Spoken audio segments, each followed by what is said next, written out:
Hi everyone, it is Miss Cheryl at Sacred Heart Montessori, and for our math activity today we are going to be working with tally marks.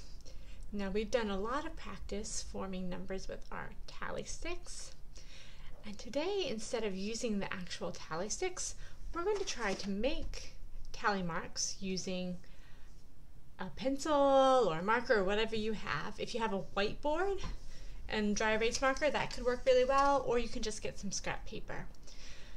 So we're going to sing Yellow is the Sun and make tally marks while we do it. So if you need to, pause the video to go get something to write on and something to write with.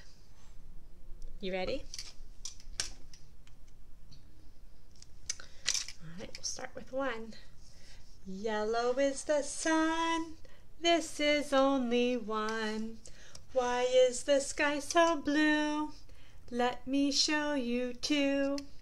Salty is the sea, one more and it's three. Hear the thunder roar, here's the mighty four. Special one. Ducks will swim and dive, my whole hand makes five. And whenever we see that one going across, we know there's five, and we don't have to count. It helps us supersize. Should we keep going to 6? I'm going to leave a little space between my two groups so I can tell they're separate. Yellow is the sun, 6 is 5 and 1. Now 7. Why is the sky so blue? 7 is 5 and 2. 8. Salty is the sea.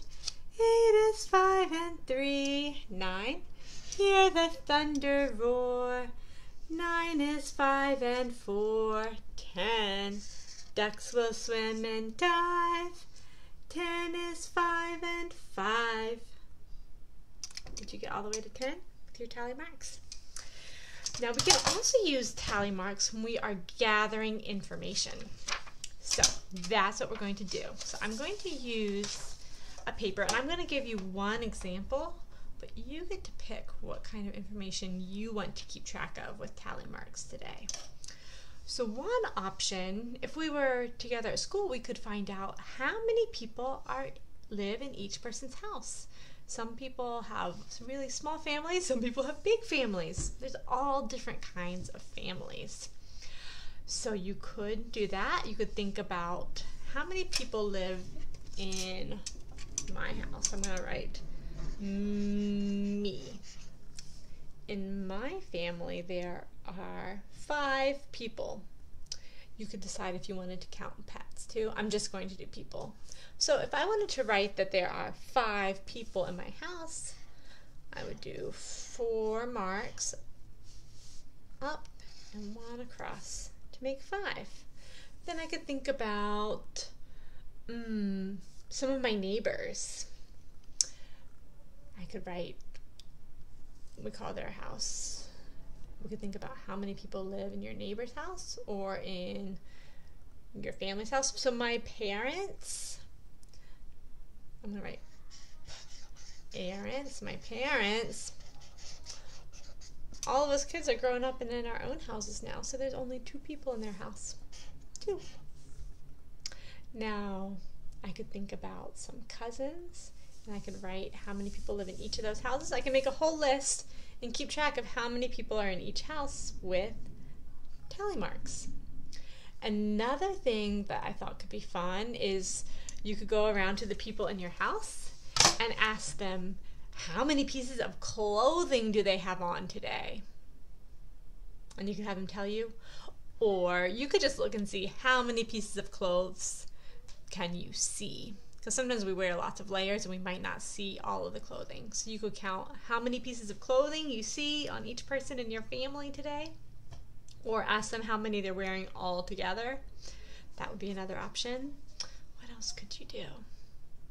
Oh, you could go to each room of your house and count how many light bulbs are in that house and make tally marks. So you could write, if that's what you were doing, you might write, go to the kitchen, and if you need someone to help you write the different rooms, you could do that. So I'd write kitchen You could count how many light bulbs in the kitchen and then do tally marks.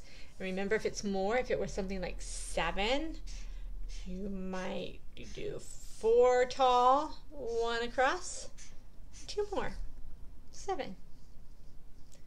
So you get to decide what you want to practice making tally marks for, whether it's how many people live in the house of different family and friends you know, or if it's how many pieces of clothing people in your house are wearing, or how many light bulbs, or maybe you'll come up with a different idea. But you can decide what you want to do, make some tally marks, and then we'd love to see a picture of what research and what information you gathered.